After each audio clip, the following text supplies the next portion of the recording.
bem-vindos ao Dois Físicos e um Vetor. Hoje a gente está com um convidado muito especial, que é o Rafael Souza Martins. Bem-vindo, Rafael. Obrigado, Henrique. Seja muito bem-vindo, Rafael. Para começar essa conversa, conta um pouco pra gente da sua trajetória. Como é que você chegou a ser pesquisador aí na Onera? Obrigado, Giovanni. Obrigado pelo convite. Enfim, minha trajetória... Bom, vou começar de uma maneira resumida e caso vocês tenham alguma curiosidade de uma coisa ou outra, vocês me avisem. Mas eu sou de Anápolis, Goiás, no interior de Goiás. Nasci e cresci lá, fiz meu ensino médio, fiz os 2 primeiros anos do ensino médio na escola pública, fiz um 3º ano na escola particular, tentei engenharia desde dessa época, na época tentei engenharia da computação no final do 3º ano, não fui aprovado, tentei na Unicamp, e aí fiz um ano de cursinho, e aí mudei para Goiânia para fazer esse ano de cursinho, e aí no fim foi um cursinho preparatório muito bom. No fim desse ano aí eu realoquei a minha... Bom, com 17 anos é muito difícil escolher a profissão que você quer da vida, né? Difícil para todo mundo. Então, nessa época eu vi que engenharia elétrica seria algo mais amplo, teria um lado generalista, e no fim a gente vai falar bastante de generalista aqui, mas a engenharia elétrica seria mais amplo, que me permitiria me especializar em várias áreas, inclusive a computação, se fosse o caso, mas me dava um leque muito grande de opções. Então, após esse ano de cursinho, prestei engenharia elétrica e aí eu entrei na Unicamp. Na época também fui aprovado na USP, na Unesp e na Estadual de Goiás. Escolhi Unicamp, que era o meu sonho desde o início. Para engenharia elétrica eu imagino que ainda tem um respeito muito grande, tinha essa parte generalista que permitia os alunos, né, tanto focar na área de telecomunicação, eletrônica, potência ou computação. Então, assim, abre um leque bem grande de possibilidades. E ao longo foi uma escolha, para mim foi primeiro já uma grande mudança, né, ter saído de Goiás, nunca tinha saído de lá e ir para São Paulo, mas enfim, era um sonho que eu tinha na época, foi algo bacana. E chegando em Campinas lá, eu descobri que a Unicamp tinha muitos programas, né, com escolas em todo mundo para fazer intercâmbio. E na época eles tinham um muito interessante, que inclusive foi um veterano que comentou comigo, assim, falou, você tem as notas boas, você vai conseguir ir para a França. E aí eu fui atrás para saber qual era esse programa exatamente, e na época tinha convênios com escolas na Alemanha e vários países da Europa, nos Estados Unidos também, mas para aquele intercâmbio mais simples, né, isso foi em 2007, 2008, então não existia ainda Ciências Sem Fronteiras. Então, tinha alguns programas para aquele intercâmbio curto de 6 meses, ou no máximo 1 ano, mas o programa da França era o único programa que tinha com as engenharias lá, que era em duplo diploma. Então, na graduação já, na graduação sanduíche, que hoje em dia eu ouço falar muito, mas na época era o único que tinha, e esse convênio, inclusive, existia das escolas aqui francesas, né, do grupo da École Centrale, né, que são as escolas centrais, são 5, com as escolas brasileiras, que no caso tinha com a Unicamp, tinha com a USP, o FRJ, o UFC, né, no Ceará, e a do Rio Grande do Sul também. Então, tentei esse programa, fui aprovado, e aí eu vim logo no fim do 3º ano para a França. E aí fiz meu duplo diploma, fiz 2 anos aqui, voltei para o Brasil, e aí uma vez que eu fazia parte, né, faz parte do programa Sanduíche, você voltar para terminar, e quando eu estava de volta no Brasil, que era mais pro fim no fim do curso, você começa já a pensar no emprego, ver o que você quer fazer da vida, e aí foi a hora que eu pensei, né, na época com a minha namorada, hoje em dia minha esposa, a gente conversando e tal, a gente decidiu, por que não tentar voltar para a França agora, quando a gente se formar, e tentar uma carreira lá. No início foi mais do ponto de vista, claro, foi do ponto de vista pessoal, mas do ponto de vista profissional teria vários pontos interessantes. Depois a gente pode voltar nisso, que foi uma matéria específica que eu fiz de humanas no último ano da graduação, que também me abriu um pouco os olhos para isso. Mas, enfim, foi uma escolha pessoal com uma parte profissional em jogo também. E, sobretudo, né, você mudar quando você não tem um emprego fixo, uma casa, enfim, é bem mais fácil. Você pega a sua mala, compra a sua passagem e vai. Então, a gente resolveu tentar. E chegando aqui, aí eu voltei, então, após a graduação. Chegando aqui foi começo de 2013, a Europa estava bem em crise ainda. Então, logo, eu sempre tive bastante interesse em trabalhar em coisas aplicadas, então eu nunca cogitei fazer algo relacionado à pesquisa. Para mim, precisava ser algo direto relacionado a, assim, uma vaga de engenheiro em si. Só que me candidatei bastante coisa durante 3 semanas, assim, não aparecia nada. E aí, conversando com a minha escola aqui da França, que como eu não tenho nenhuma outra nacionalidade, né? Vindo como brasileiro, eu precisei vir com o visto de estudante na época. E eu estava em contato direto com o meu diretor, porque a colação de grau no Brasil havia sido em janeiro. E eu vim logo depois da colação de grau, e a colação de grau na França não tinha acontecido ainda. Então, eu ainda era estudante. Então, chegando aqui, conversei com ele, ele falou, assim, uma das opções que teve foi, realmente está difícil de conseguir vaga agora, porque está difícil para todo mundo, para todos os franceses, ainda mais sendo estrangeiro, vai ser bem difícil, mas por que você não tenta entrar como estagiário? Então, a gente tentou ver como dava para entrar, vou tentar um estágio de fim de estudos, porque na França isso aqui é bem importante, esse conceito, e como eu fiz meu último ano no Brasil, eu não fiz um estágio de fim de estudos aqui. E eu consegui emendar esse estágio de fim de estudos com uma espécie de master, né, uma espécie de mestrado em pesquisa. E na época foi que eu candidatei na Onera, não conhecia a Onera. A gente conhece a NASA, por exemplo, todo mundo conhece a NASA, eles têm uma equipe de comunicação e marketing fantástica. Mas aqui na Onera, a gente, do ponto de vista entidade, centro de pesquisas, é o equivalente da NASA na França, é a Onera. E aí tem o equivalente na Alemanha, né?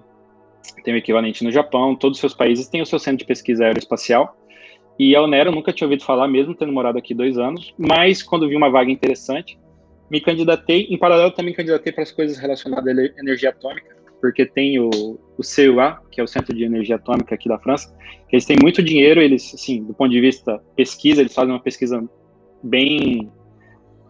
boa, né, que eles têm um budget, né, muito grande, então era algo que me interessava, mas aí a Onera acabou dando certo, e aí eu fiz o meu estágio em pesquisa lá, que foi, na época, foi para modelizar geradores com um tempo de um tempo de resposta no tempo de nanosegundo.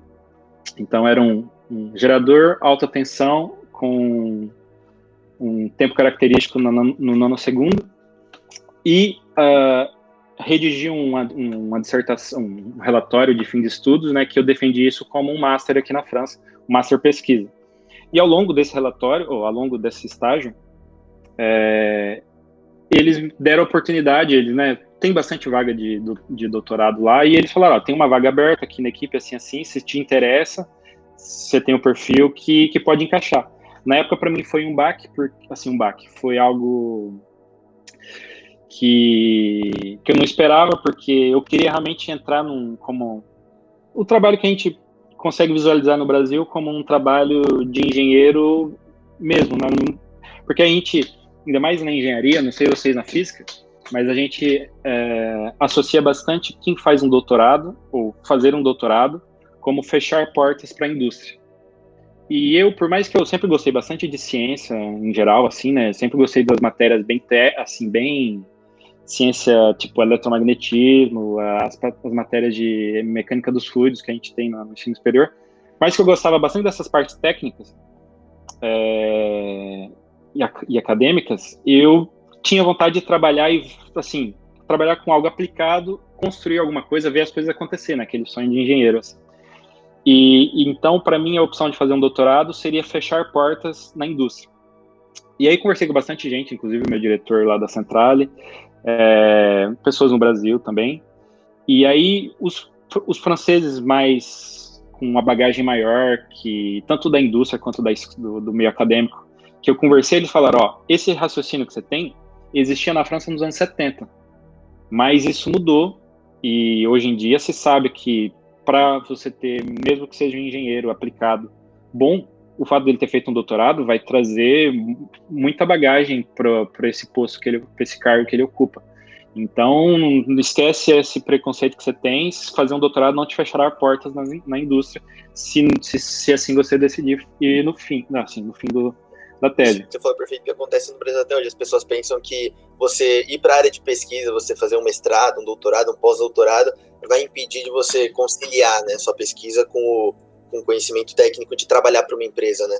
É bem complicado isso, porque acaba fechando possibilidades. Né? Então, acaba fechando portas, né? E talvez o empregador ou o corpo das empresas aí. Depois a gente pode voltar nesse ponto também, que tem um pouco a ver com essa famosa matéria aí das ciências humanas que eu fiz, que falava um pouco sobre isso. O cara, ele pensa que talvez o Brasil também tenha esse problema, né? Que não que eu seja... não tenho nenhuma experiência na área para poder ficar dando, assim, tô dando totalmente a minha opinião a título de discussão, mas talvez tenha esse problema da pesquisa ficar, o meio acadêmico ficar muito acadêmico, talvez às vezes a própria universidade, o próprio meio acadêmico cria essa barreira, né, de fazer coisa muito, muito teórica, eles meio que se fecham talvez se fecha nele, e com isso a indústria vai se fechar do lado dela e essa interação é muito pequena. E aí o cara vai, assim, o empregador vai pensar, não, essa pessoa que fez um doutorado, fez pesquisa, ela não vai dar conta aqui do trabalho no dia a dia, do ritmo de trabalho e de coisas aplicadas aqui. E quando, na verdade, é totalmente o contrário, né? Fazer uma pesquisa, que seja seus 3, 4 anos aí, fazer um doutorado e publicar um paper e fazer algo teórico, te abre a cabeça em muito, sim, te abre a cabeça e vai te tornar um profissional com bastante capacidade justamente de ligar diferentes assuntos, diferentes problemas e saber encarar esses problemas de uma maneira bem autônoma. Dentro dessa dupla graduação que você fez, Brasil-França, como é que foi assim o processo que você sentiu? Você sentiu bastante dificuldade durante a graduação na França? Como é que foi? Porque a língua é totalmente diferente. No caso, você já sabia falar francês ou você utilizou do inglês em si? Como é que foi esse processo? Durante o período de candidatura, né, na seleção lá no Brasil, não era pré-requisito falar francês. Você podia fazer todas as etapas, tanto a parte escrita, né, carta de motivação e cartas e tudo, quanto a entrevista em inglês. Claro que falar francês seria um diferencial, mas não falava francês e nem tive tempo, assim, porque querendo ou não, vocês estão vivendo isso, vocês estão em que ano do curso? No terceiro ano. No terceiro. Então, justamente, a período de seleção foi no final do segundo, né, no final do quarto período, para vir no metade do terceiro ano. Enfim, nesse período a gente tem muita coisa para fazer. Então, eu não consegui encaixar o francês. O meu inglês, na época, também, não que seja muito melhor hoje, mas meu inglês, na época, também não era tão bom. Então, eu dediquei no inglês, fiz tudo em inglês, nem fui atrás do francês na época. E aí, passei o processo seletivo, sem falar zero francês, ainda fiz uma piada lá durante a entrevista, quando os caras, naturalmente, eles perguntaram, mas você já fala francês? Aí eu soltei um merci, um bonjour ali, e, enfim, levaram na esportiva e deu tudo certo, aí fui aprovado pela essa banca lá, de entrevistadores, e aí, no momento que eu tive o resultado, que eles falaram, tá tudo certo, você tá aprovado, você vai vir, né, pro pós-verão europeu, que é o semestre que começa aqui em setembro. E aí tive essa resposta em janeiro. Então tive aí 8 meses de preparação e aí sim fui correr atrás do francês, aí fiz bastante intensivo e tudo. E aí chegando aqui tem os 2 baques, né? Primeiro, tem 3, né? Primeiro, por mais que eu fui de Goiás para São Paulo, já tinha esse baque de sair de casa, tá de certa forma longe de casa, vendo os pais só nas férias. Vir para outro país, querendo ou não, é outra vivência, né? É um nível a mais, enfim. Então, a vivência é muito boa, a experiência pessoal muito boa. Então, tem esse primeiro baque. O segundo baque é a língua, que por mais que eu tinha base, o francês, querendo ou não, é bem próximo do português. Então, para a gente que já tem uma base latina, né, de uma língua latina, pega rápido a gramática, né? Você consegue ler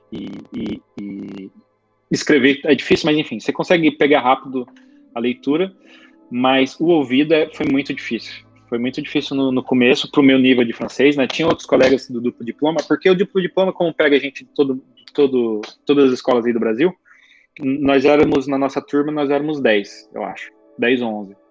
Então, sempre tem muito brasileiro. Na turma tinha gente que falava muito bem, eu não falava. Tinha muita... A aula vai bem, porque querendo ou não, eu já tinha 2 anos e meio de curso, então, querendo ou não, você chega aqui para ter uma aula, o professor fala de uma maneira clara, com equações no quadro, você acaba acompanhando, mas conversar com os colegas franceses, assim, por exemplo, era muito difícil, eu entendia muito pouco. As aulas eram todas em francês mesmo, então? Todas em francês, 100% em francês. É. Claro que existem provavelmente outros programas hoje em dia que vai ter um curso que é dado em inglês, mas na época o curso da Central era 100% em francês, porque a gente fazia o curso junto com os franceses mesmo. E aí o terceiro ponto também em relação ao nosso nível de... Por mais que todo mundo está na engenharia junto, mas os franceses eles têm um nível de matemática muito bom. Eles estudam muito e nas aulas isso se sente, porque o professor puxa muito, sabe? As aulas são muito... O nível de aprofundamento também é muito grande, porque aí no fim a Escola Central é uma escola generalista. Foi uma das outras coisas que me motivou a querer vir nesse programa, é que aqui é engenharia generalista. Então no Brasil eu fazia engenharia elétrica, que tinha essa parte generalista no meio da engenharia elétrica, e a École Centrale é uma escola generalista mesmo, onde você faz mecânica, você faz química, você faz coisa de biologia, você faz finanças, você faz um pouco de tudo, e aí você pode pensar, mas você faz um pouco de tudo, você não aprende nada. Só que a densidade das coisas é tão grande assim que é absurdo. Coisas que eu fazia em mecânica, ou mesmo em elétrica, super mal, assim, super rápido, né, dado de uma maneira super compacta, mas que a galera acompanha, que é incrível. E aí, quando eu voltei, né, do duplo diploma e ia discutir com os professores, a gente fazia matéria que os caras falavam, não, mas isso aqui, esse livro aqui, esse tipo de coisa, a gente dá na pós aqui. Então, assim, eles mesmo dando um curso generalista, que é super condensado, um pouco de todas as matérias, eles ainda aprofundavam muito, assim. É bem interessante isso que você falou, porque a gente, assim, viveu na prática isso, acho que no primeiro ano da USP, porque eu, por exemplo, fiz uma iniciação científica informal com um cara que fez o doutorado na França, né, que é o Chabot, e ele ele é da área de física matemática, e eu tava no meu primeiro ano. Então, no meu primeiro ano, assim, aprendendo ainda, sabia o básico ali de derivada integral, o cara colocando coisa pra mim que ele tava vendo e coisa que tem a ver com matemática no nível de teoria das cordas e jogando um monte de coisas, coisa bem insana. A mesma coisa nossa professora, né, de física especial. Então um curso de física 1, a gente viu basicamente, tipo, relatividade, coisas que você vai ver no final da faculdade, assim, Lagrangiana. É bem doido o que você falou, mesmo nível que eles jogam. E aí, assim, tem uma tradição muito grande, né, de grandes matemáticos aqui, enfim, isso remonta, isso vem de vários séculos, né? Então, assim, ele e os franceses valorizam muito isso, mesmo na escola de engenharia. Sabe, não vai ser só numa... Porque, na maioria, as escolas de engenharias aqui são muito bem cotadas. Então, se seleciona um número de alunos... Assim, os alunos que selecionados têm um nível muito bom. E aí tem as escolas, a École Centrale, a École Polytechnique, que são escolas chamadas escolas de engenharia, mas vão formar gente que vão trabalhar em matemática, em física, na finança, sabe? Vão trabalhar em todas as áreas, e gente muito boa.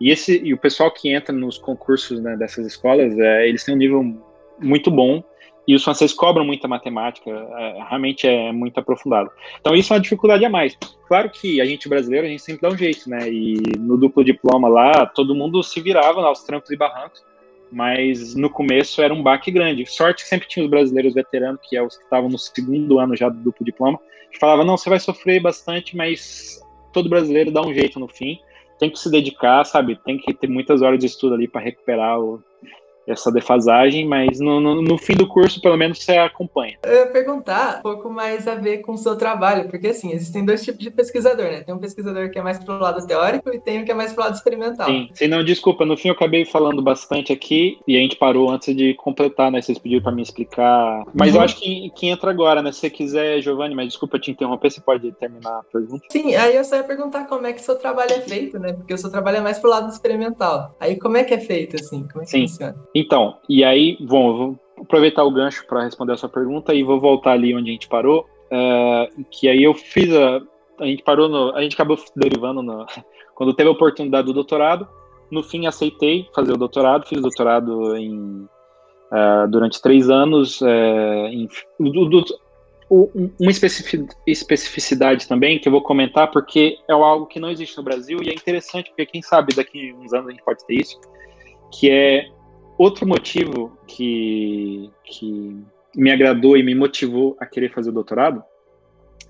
Foi, claro, o interesse sobre o assunto, isso é o primeiro, né? Se você não estiver interessado no que você vai fazer, os outros argumentos não vão ajudar tanto. Mas outra coisa é o estilo do doutorado, né? No Brasil, a gente tem esse doutorado acadêmico que é feito na universidade. Geralmente você vai ter uma bolsa nacional, sei lá, uma bolsa interna, mas se tiver um financiamento público, um financiamento do governo, e você vai ter a sua pesquisa lá na universidade. Aqui na França existe esse tipo de doutorado, claro, é um doutorado normal, mas existe um doutorado que é a empresa que financia o doutorado. E no Brasil, na época, pelo menos, não existia esse tipo de doutorado, não sei se hoje em dia existe, que na França se chama CIFRE, que é tipo um contrato de especialização e de pesquisa, enfim.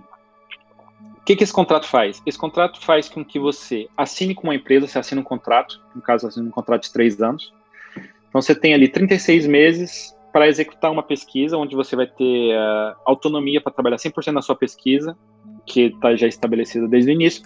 Geralmente, a empresa vai propor isso quando são empresas realmente que fazem pesquisa e desenvolvimento, mas em uma área que eles precisam de alguém que vai trabalhar naquele assunto durante 3 anos, porque é um assunto complicado, que é realmente uma inovação, um assunto que está saindo ali do zero ou que está pouco desenvolvido.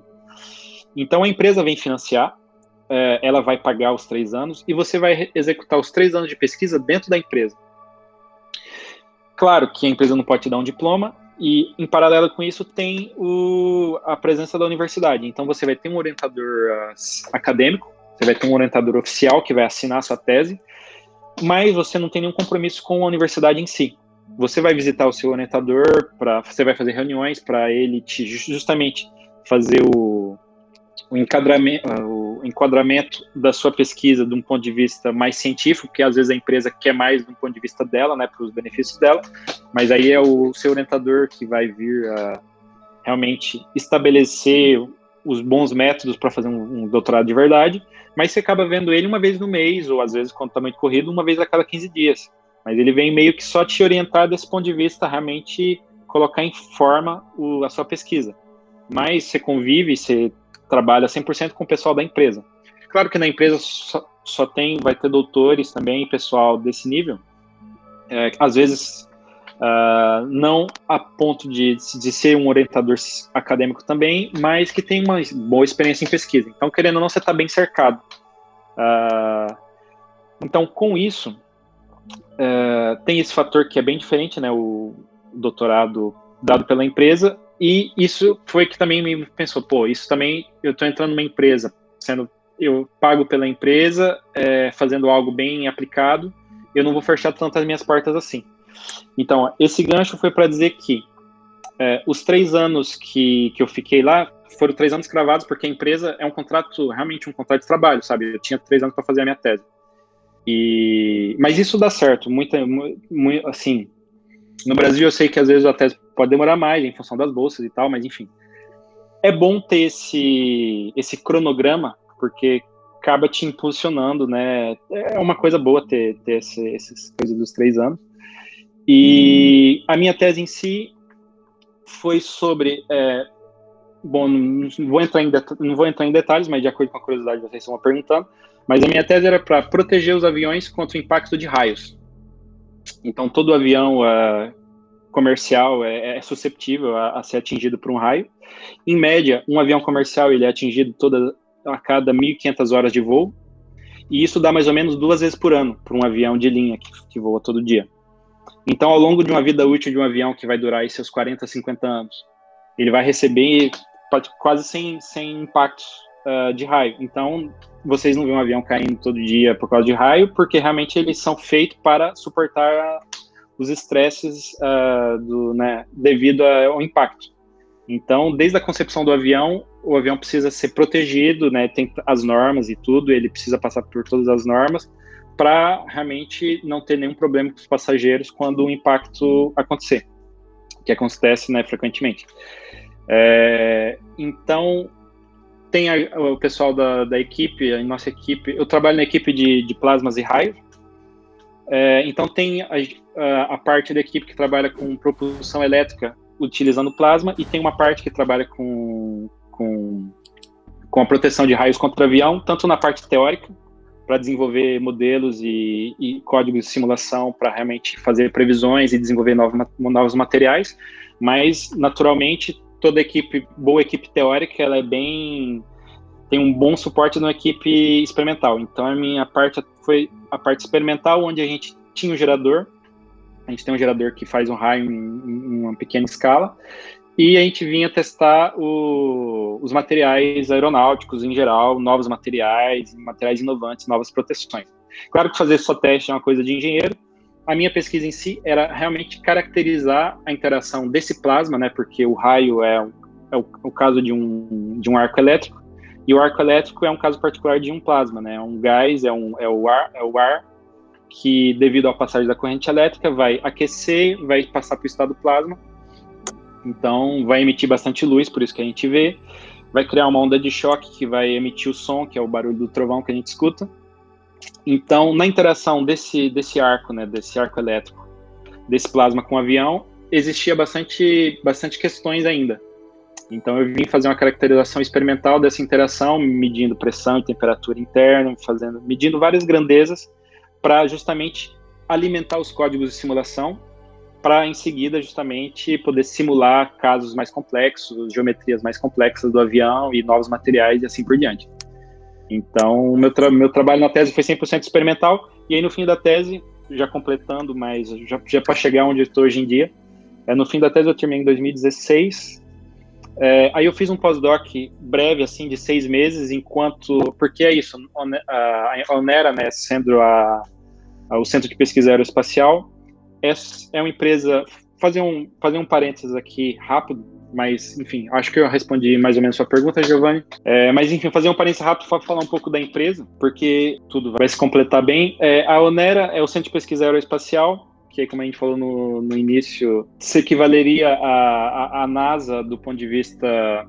Faz tanto pesquisa na parte aeronáutica, pesquisas aplicadas relacionadas à aeronáutica, quanto pesquisas relacionadas ao espacial, em relação a satélite, tudo que envolve o espacial, e é uma empresa sob tutela do Ministério da Defesa.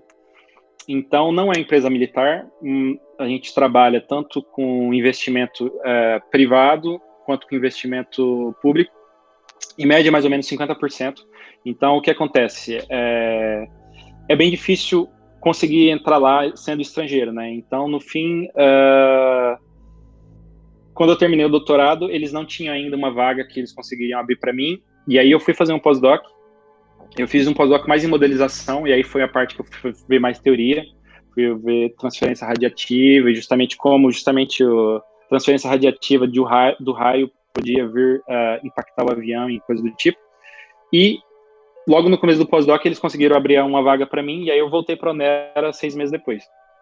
E a Onera é uma empresa que trabalha em todas, assim, eles conseguem atingir, tem 7 departamentos, e eles conseguem atingir todas as áreas que tocam o aeroespacial e aeronáutico. Então, tem a área de materiais, tem a área de física em geral, tem a área de aeronáutica, né, que é o core de métier, né, o core da empresa, tem a parte também de energética, que é onde vai trabalhar com motores e turbinas e tudo mais, tem a parte de ótica, tem a parte de radar, enfim, cobre tudo, é bem interessante, e é um corpo de pesquisa bem interessante para uma empresa privada, porque são mais ou menos um pouco mais de 2.000 empregados, dos quais 1.500 são doutores. E aí doutores de todas as áreas, engenheiros, físicos, aplicados, químicos, enfim, tem todas as áreas. E mais ou menos 300 doutorandos. Então, você vê, vai ter mais ou menos ali 300, 400 funcionários, que é a parte de suporte, né, que toda empresa precisa.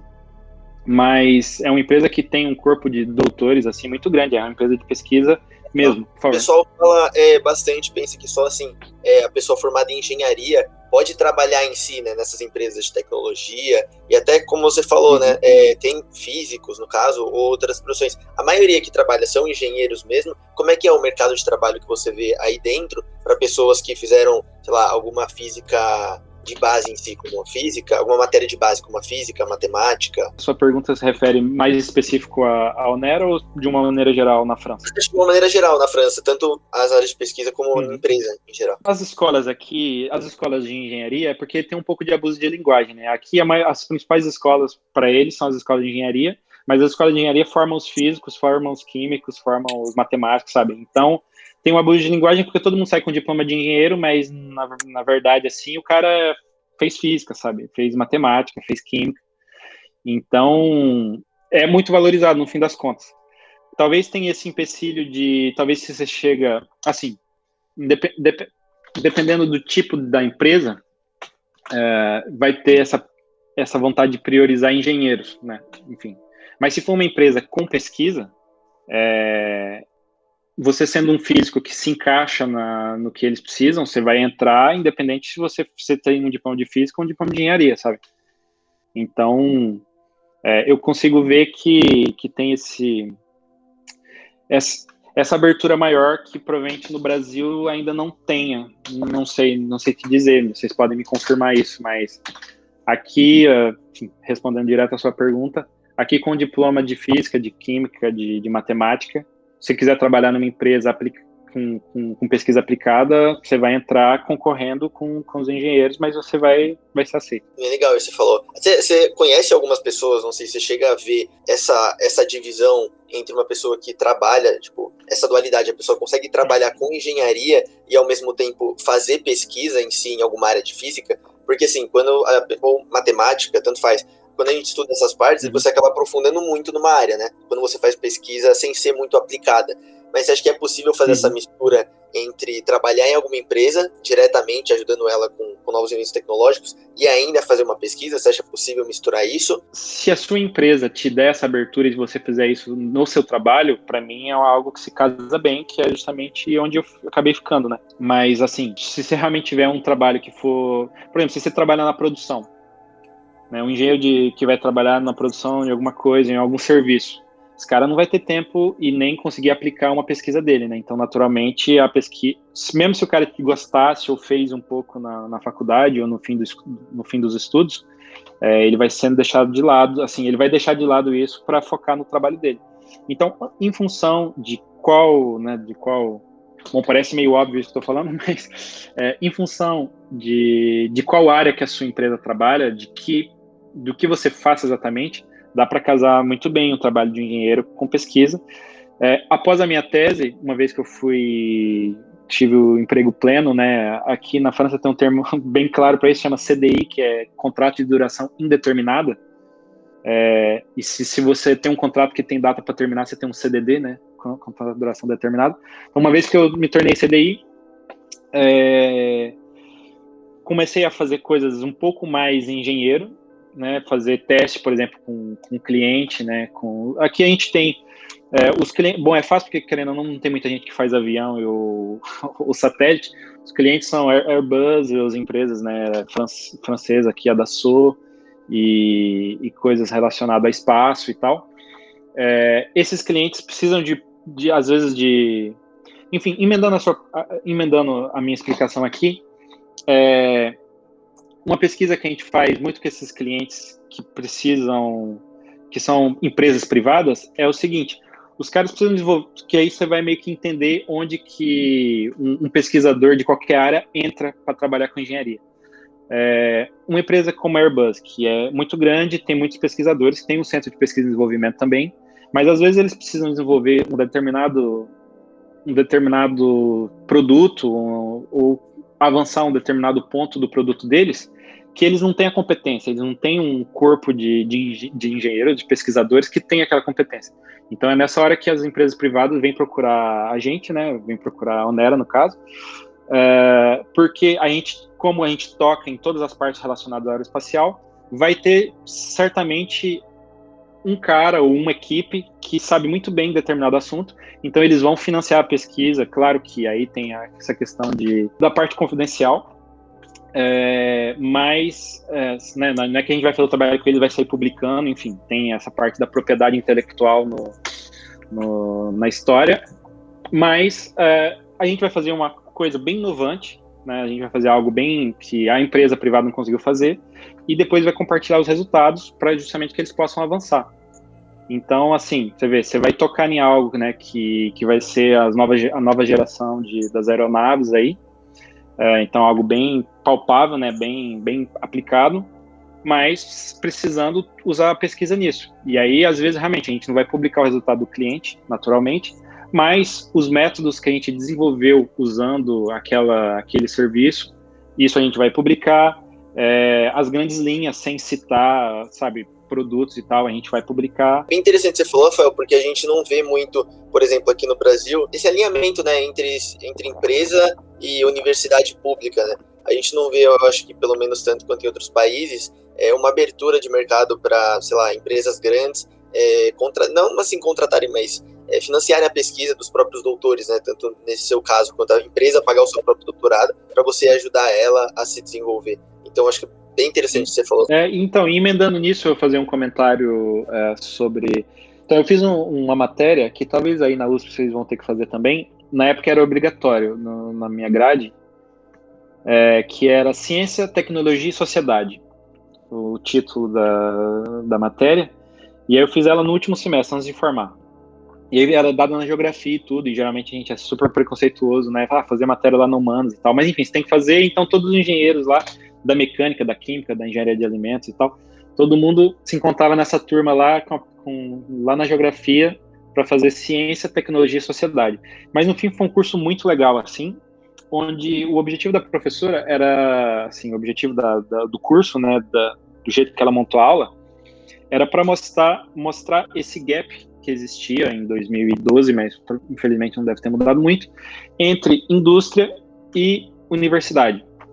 E para mostrar o fato de que, para fazer inovação, no Brasil, por exemplo, as empresas julgavam que, como que ela inovava, né? Tinha uma pesquisa que a Unicamp tinha feito lá no ano, com entrevista com diversas empresas, e todo mundo, na hora da pergunta, a sua empresa faz inovação? Todo mundo, sim.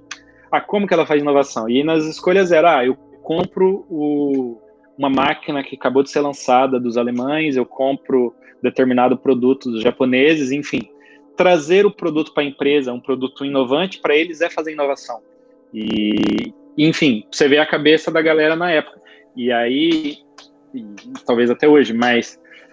e aí, outro dado muito interessante que na época me marcou muito era que na Europa, se fosse pegar pessoas que trabalhavam com pesquisa e desenvolvimento nessa área de inovação e tudo, mas aproximadamente 75% dos doutores estavam trabalhando no privado, 15% estava trabalhando no estatal, e o resto, não sei se dividia entre pessoas que estavam trabalhando por estado, mas não na universidade, pessoas que estavam 100% na universidade e pessoas no meio privado, né? Eles dividiam em 3.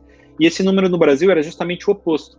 Tipo, 90%, 80% dos pesquisadores estavam na universidade, cerca de 10% em serviços públicos fora da universidade, e uma quantidade na casa de 10%, 5 a 10%, que acabavam indo de um doutorado, de uma pesquisa, para a empresa.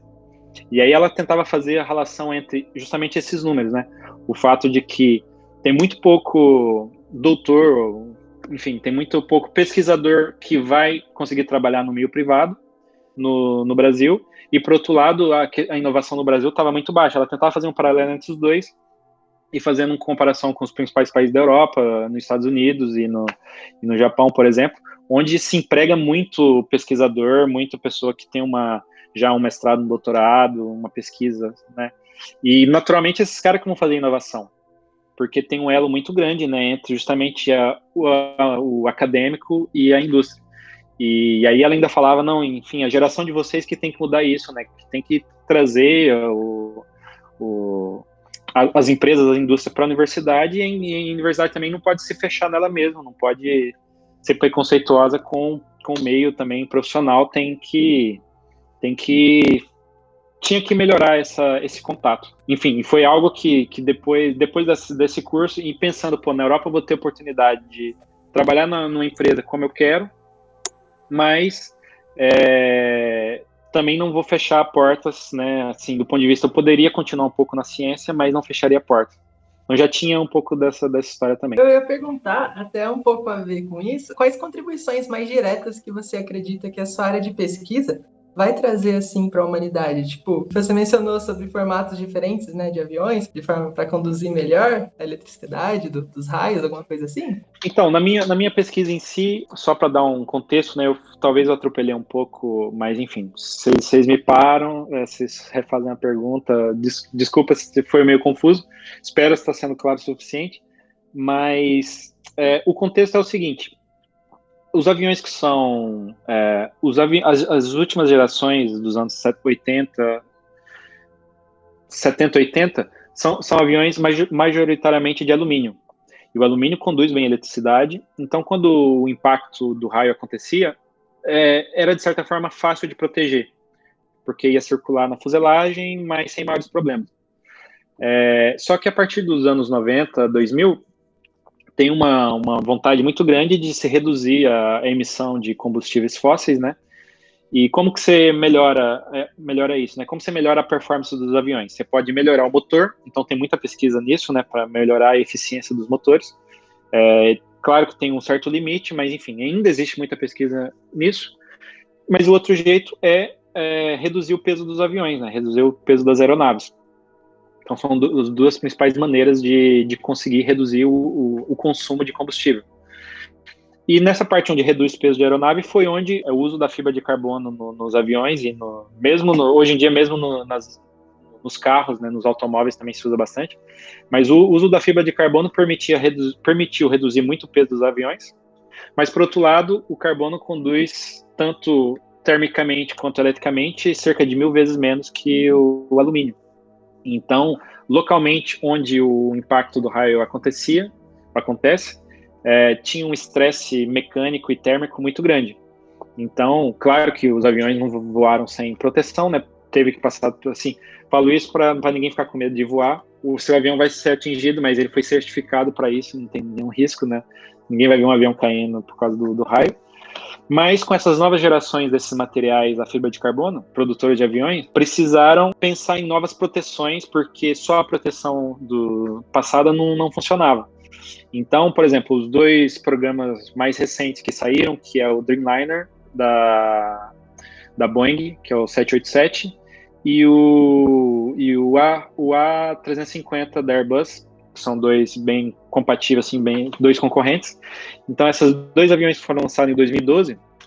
O A350 foi 2012, o Dreamliner eu acho que foi 2014. Eles usam 50% do peso do avião em fibra de carbono. Então, vocês imaginam, todas as asas são em fibra de carbono, grande parte da fuselagem. Então, assim, se utiliza fibra de carbono em todo o avião, e a gente faz reunião com o pessoal da Airbus e tudo, eles não vão voltar atrás nessa escolha. Usar fibra de carbono para fazer as asas, do ponto de vista mecânico, tem muita vantagem.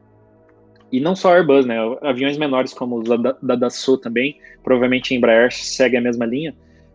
Usar fibra de carbono tem muitas vantagens.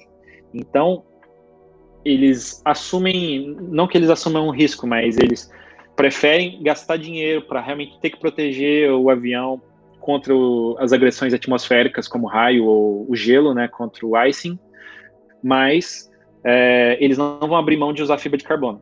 Então, aí onde o meu trabalho entra, hoje em dia eu também trabalho um pouco com essa parte de icing, mas a gente pode falar depois, mas o grosso do meu trabalho, que foi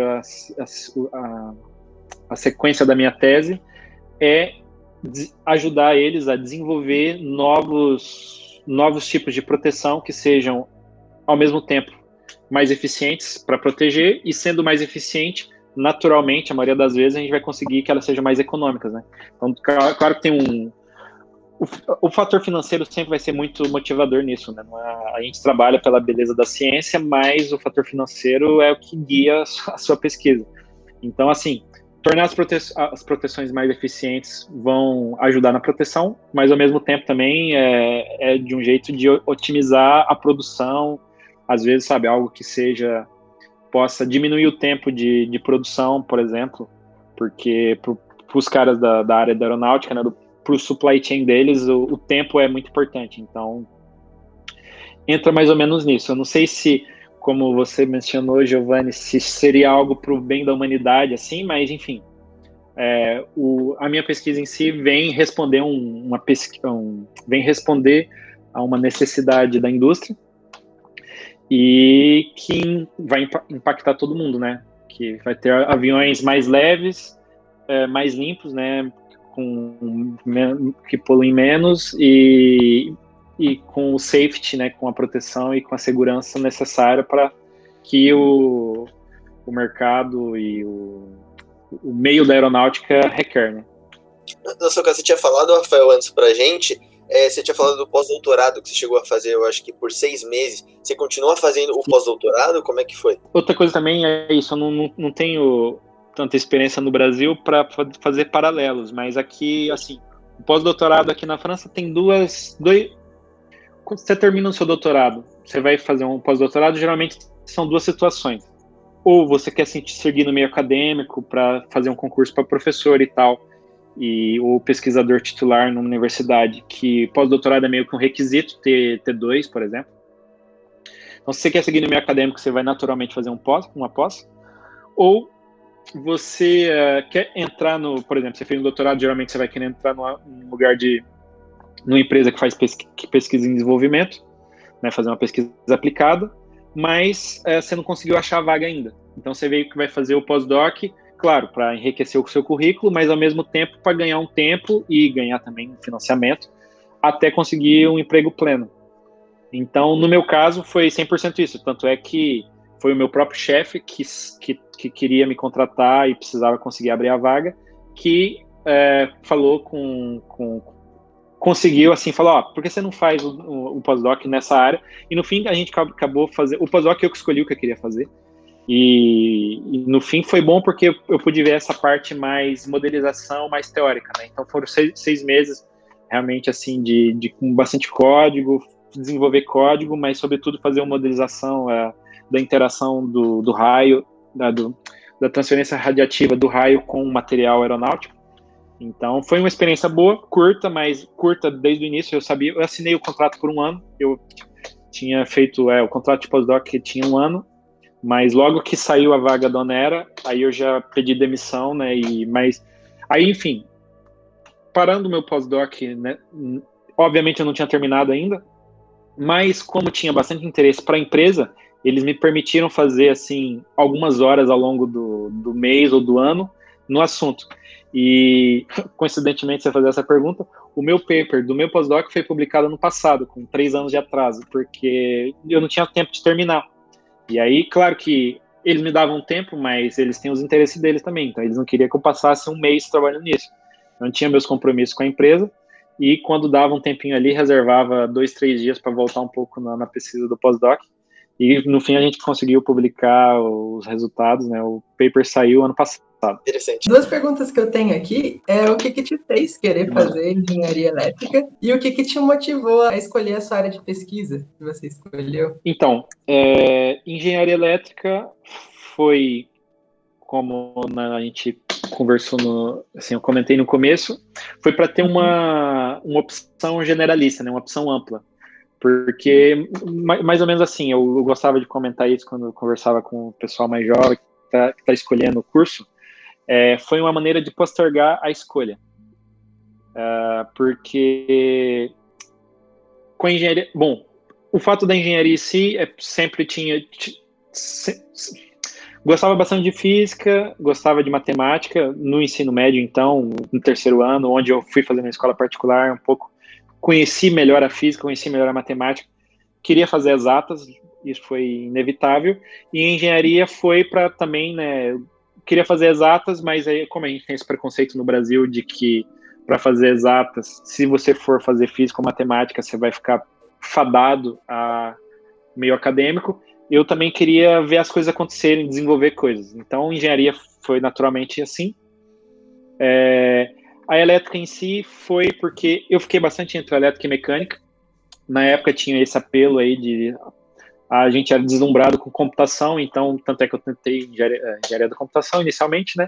Mas depois a elétrica foi para justamente jogar essa escolha do que realmente eu queria fazer para 5 anos depois, no curso pleno da elétrica da Unicamp, imagino que da USP não deve ser muito diferente, você meio que se especializava se você queria telecomunicações, se você queria controle de automação, se você queria computação e assim por diante. Então a elétrica foi assim. E a pesquisa em si foi o acaso, sabe? Eu gosto de falar, assim, sendo bem sincero com vocês, porque, bom, se vocês verem, quando eu cheguei aqui na França após a graduação, a minha ideia era entrar numa empresa e trabalhar como engenheiro mesmo e tal. Mas, como eu gostava de ciência, né, tinha essa parte, eu tinha esse fascínio sabe, eu não queria... Foi um pouco assim, eu também não queria trabalhar como engenheiro, mas não queria cair atrás de um computador fazendo planilha Excel para gerenciar, sei lá, caixa de cerveja, assim, não vou falar nomes, mas na época, em 2012, quando eu terminei, era fazer como chama o programa? Fazer o trainee da grande cervejaria aí do Brasil, era algo, sei lá, todo mundo queria, porque era uma carreira, né, e lá na minha turma de engenharia mesmo, muita gente queria e conseguiu entrar, ele depois saiu porque não era isso que eu queria, mas enfim, são salários muito grandes, uma carreira muito promissora e tal, mas eu não queria terminar, e foi o meu sogro até, que um dia falou para mim, pô, mas você estuda na França, você aprendeu as equações de Maxwell para terminar atrás de uma planilha gerenciando carregamento de cerveja, sabe? Então, realmente, ouvindo o meu sogro na época, eu falei, não, realmente não é isso que eu quero. Então, foi meio por acaso. Eu queria trabalhar na Europa e eu tinha essa lembrança, né, da minha aula lá de ciência, tecnologia e sociedade, de que na Europa tinha mais espaço para fazer pesquisa nas empresas privadas. Tanto é que foi minhas tentativas direto, mas quando pintou o estágio, né, estágio mestrado, que já era bem pesquisa, numa empresa com um apelo grande, querendo ou não, trabalhar nessa parte da aeronáutica e aeroespacial, é interessante, né? Pelo menos eu achava na época, e ainda acho. Então, e em seguida, com a oportunidade do doutorado, né, que foi a dúvida que eu comentei com vocês, que eu tive se realmente valia a pena, mas hoje em dia não me arrependo realmente e aconselho, sabe, fazer um doutorado, mesmo que você não vai trabalhar no assunto do seu doutorado, mas autonomia para lidar com o problema, para realmente fazer o trajeto entre o início de um problema e chegar na sua solução, a maturidade que você ganha fazendo uma tese, sabe, é algo que eu recomendo, sabe, não vejo nenhuma contraindicação. Se você está disposto a fazer uma tese, não vai te fechar as portas na indústria e vai, do ponto de vista amadurecimento e capacidade justamente de autonomia, vai te armar com ferramentas muito, muito grandes. Bacana. Eu tenho mais uma pergunta, que quais planos você tem para o futuro da sua carreira? Então, é uma questão difícil, né? Eu ainda sou jovem, assim, eu tenho 32, né? Vocês devem estar na casa dos 20. Então, para mim, ainda me considero muito jovem, mas, assim, hoje em dia, com o emprego que eu tenho na Onera, visto que a gente tem um assunto, visto que a empresa em si me permite de trabalhar em várias áreas diferentes do setor, eu tenho essas possibilidades de fazer mobilidade interna e tudo mais. Então, assim, eu não consigo me ver saindo de lá. Ainda mais com esse emprego pleno também, que aqui na França é algo, bom, pode ser para uma próxima conversa, mas é algo muito, muito importante. O emprego pleno aqui na França é praticamente um funcionário público do Brasil, sabe? Você não é mandado embora. A empresa precisa quebrar para todo mundo ser dispensado, mas... Enfim. Então, estou confortável com o emprego. Aí, dentro da empresa em si, tem duas carreiras bem distintas, que o meu chefe mesmo, nas reuniões anuais que a gente faz de carreira, assim, a gente já discute. Ou eu posso ir para a parte mais pesquisa mesmo, e aí eu vou tirar um diploma aqui na França, é o diploma que vem depois do doutorado, que é uma habilitação a dirigir uma pesquisa. Então, aí eu vou poder assinar oficialmente como orientador de um aluno, de um doutorando. Atualmente, eu sou responsável de um doutorando, ele está no 3º ano, ele vai defender a tese agora no fim do ano. Assim, mas do ponto de vista empresa, né?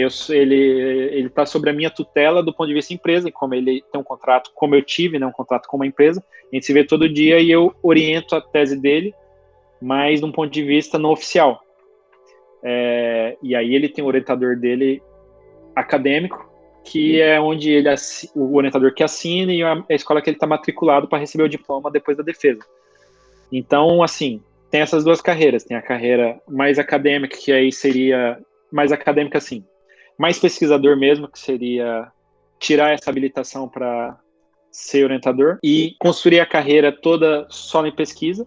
Ou tem a parte mais de passar chefe de unidade e trabalhar com coisas um pouco mais da administração da pesquisa na ONERA, mas não fazendo pesquisa em si, fazer o gerenciamento de equipes e, enfim, porque querendo ou não, precisa disso na mesma empresa. Imagina, a empresa com 1.500 pesquisadores, precisa ter essa hierarquia e tal, essa hierarquia e essa organização da gestão da pesquisa dos times. Então, são duas carreiras distintas dentro da própria empresa, mas eu, sinceramente, por mais estando novo, eu não me vejo, não que eu esteja fazendo planos para minha aposentadoria, mas eu não me vejo mudando drasticamente de área, sabe? Por que não, talvez, ir para uma outra empresa, continuar nessa parte de pesquisa aplicada, né? Uma outra empresa que talvez tenha uma oportunidade diferente ou mais interessante, mas por enquanto não está nos meus planos, não. Bem legal, Rafael, bem legal. Acho que nosso tempo vai ficando por aqui. Muito obrigado, Rafael, pela entrevista. Foi um prazer falar com você, foi muito legal. Eu gostei bastante. Um grande prazer, muito obrigado. Bom, obrigado a vocês dois, obrigado, Henrique, obrigado, Giovanni, e, bom, espero que vocês tenham gostado. Desculpa se eu me alonguei muito em questões ou outras, mas fico aí à disposição e boa sorte para vocês no canal, algo muito interessante, assim, algo para compartilhar a física e esses jogos de entrevista que vocês fazem aí, algo com certeza que vai ter bastante audiência e espero que todo mundo goste. Obrigadão, Rafael. Um abraço para vocês e até mais. Tchau. Tchau.